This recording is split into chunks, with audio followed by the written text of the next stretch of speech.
to the second video of the Hire One Academy course. As promised, today we are going to take a closer look at the terms and concepts used in the sourcing so that you understand the aspects you will have to work with when you are filling vacancies. Let's start with the basics, difference between the concepts of sourcer and recruiter. To begin with, a sourcer is a specialist who is only responsible for finding and attracting potential candidates for vacancies. A recruiter, at the same time, is a specialist who is responsible for the entire process of hiring candidates, from finding talent to conducting interviews and making the final selection. For effective work, it's also important to understand what a vacancy is and distinguish between the main types of vacancies. So, a vacancy is a job opening in an organization or company for which a qualified candidate needs to be found. Let's take a look at the types of vacancies. According to the place of work, we can distinguish remote, on-site, and hybrid positions. Remote job position allows the candidate to work from any location, usually from home, as long as he or she has necessary resources to be productive, such as a personal computer and a stable internet connection. An on-site position is a job where the employee is required to attend the company's office every working day. And the third type is a hybrid vacancy. It's a combination of remote and on-site work where the employee has the opportunity to work remotely a few days a week and then comes to the office the rest of the time. According to the mode of work, vacancies are divided into part-time and full-time. Part-time job position involves part-time work, that is 4 working hours per day. Full-time is a position where the working hours are usually 40 hours per week, that is 8 hours per working day. The next point we'll talk about is hiring types, because each job posting on the Hire One platform specifies the type of hiring. The type of hiring is on what basis the cooperation with the candidate who receives the offer will take place. Two of the most common types of hiring are contract and direct hire. The contractual basis implies a temporary contract between the employee and the company for a certain period of time or for a specific project. As a rule, for the vast majority of vacancies posted on the Hire One platform, B2B contracts with a duration of 1 year and possibility to renew are concluded. The type of hiring for each vacancy on the Hire One platform will be specified in the job description. But if you have any questions about the type and duration of the contract, our managers will be happy to provide additional information that you or the candidate are curious about. Another very important point is that if you see a contract in the job description of the platform, it means that the candidate will pay taxes on his own from his salary. Another hiring type is direct hire. Direct hire means that the employee is hired for a permanent job with the company, and the payment of taxes is covered by the company. These are the two main types you will find while working on the platform. The next point we are going to talk about is a job description. Job description is a document that contains information about responsibilities, requirements for the candidate, working conditions, and other important details. The key elements of each job description are industry to which the vacancy belongs, locations for candidate search. It can be a specific city, for example, if the job is on site and requires within the office, a specific country or several countries. But for some jobs on the Hire One platform that involve remote employment, the candidate's location doesn't matter as long as they have the opportunity to work in the same time zone as the rest of the team. Location for candidate search is one of the key points that matters. After all, if a candidate has all the necessary skills and experience, but for example, the location specified in the job details is Europe and the candidate doesn't currently live there, his or her candidacy will be rejected. Therefore, the candidate must not only have the necessary skills and experience, but also reside in a certain location which is specified for a particular vacancy. The next element of the job description is salary. It's also indicated individually for each vacancy on the platform as compensation. That is, a compensation is a salary range that defines the minimum and maximum level of payment for a particular job. Compensation can be specified in three ways: hourly rate, for example, from $8 to $12 per hour; monthly rate, for example, from $2,000 to $3,000 per month; and the annual rate, for example, from $80,000 to $130,000 per month. The annual rate is mostly specified for vacancies for the American and Canadian market. This is also one of the key points, very important. That is why, when communicating with candidates, it's imperative to clarify what salary the candidate expects to receive. Because if a candidate wants more than the maximum of the salary fork, unfortunately, we cannot consider him for the position. So don't be afraid to have a dialogue with candidates. Clarify whether the salary of the vacancy you are offering for the candidate is suitable for him. If not, create your talent pool, your database of potentially interested candidates who do not currently match specific vacancies. This way, you will be able to quickly fill similar vacancies in the future. Although sometimes we have vacancies where the client is ready to consider candidate with slightly higher salary expectations if their skills and their experience are relevant, and this will be indicated for such a vacancy on the platform. Salary in job description can be specified in gross and net. Gross is the amount before taxes.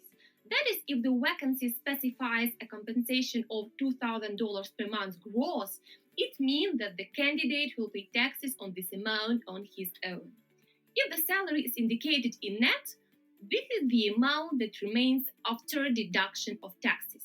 If the vacancy specifies compensation of $2,000 per month net, this is the salary that the candidate will receive in hand. Therefore, when communicating with candidates, especially if the vacancy involves salary in gross and the candidate has to pay taxes on his own on the offered amount, please ask if it's okay for him to avoid misunderstandings and conflicts at the following stages.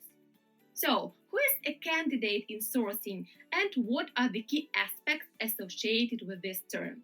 A candidate is a person who may be interested in being employed for a particular vacancy. We can distinguish between active candidates and passive candidates.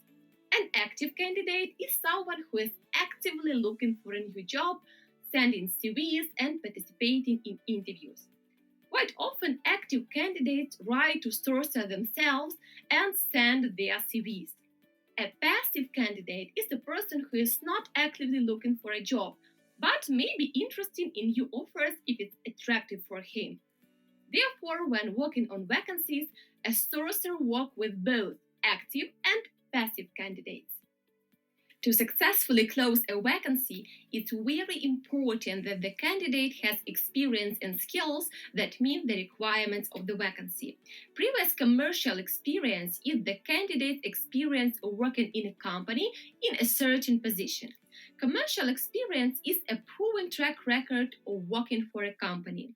Therefore, for example, if the requirement is 4 years of commercial experience as a QA designer, and the candidate has only 2 years of proven experience, and the rest of the time he worked on freelance projects, unfortunately, such a candidate is not suitable for the position. In terms of skills, each vacancy has requirements for the candidate's soft and hard skills. Hard skills are specific knowledge and skills related to professional activities, such as knowledge of programming languages.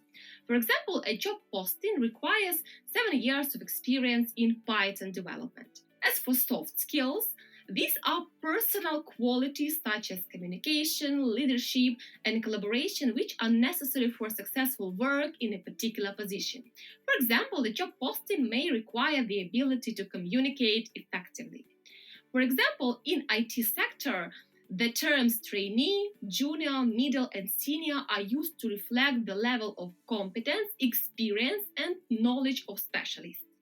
Trainee is the entry level, the beginning of a candidate's career. That is, candidates with no experience in the industry are considered for trainee level vacancies. As for junior level is a specialist with basic skills and knowledge who has up to 3 years of experience in the industry. Middle level is an already experienced specialist with deeper knowledge and skills and up to 5 years of experience in the industry. Senior level is a specialist with extensive professional experience and more than 5 years of experience in the industry. Team lead and tech lead is a specialist with deep technical knowledge and team management skills. Therefore, in order to successfully close a vacancy, a sourcer must carefully screen the candidate's CV, ask the candidate certain clarifying questions if needed, in order to submit a candidate who meets the requirements regarding both soft and hard skills. Another term a sourcer should understand is a CV. A CV is a brief description of candidate working experience, skills, and achievements that is prepared to apply for a job. There are several types of CVs: chronological, functional, hybrid, and targeted. Chronological CV is the simplest and most common. It's prepared according to the principle of first things first: title, company name, responsibilities, and of course the technology stack the candidate used in his previous positions if we are talking about IT field. This type of CV focuses on work experience of the candidate. It is described in reverse order, that is starting with the last job. Another type of CV is functional. It focuses on the strength of the candidate. In a functional CV, information about the candidate's professional successes is put at the beginning, and the information about positions, years of work, and responsibilities is described in general terms. Hybrid or combined CV. This CV combines both the chronology of work and the candidate's key skills. And the last, fourth type of CV is targeted CV. It's prepared for the requirements of a specific vacancy. Of course, the most ideal option is to receive a targeted CV, after screening which the sourcer immediately sees that the candidate meets all the criteria. However, practice shows that most CVs are written in a chronological format.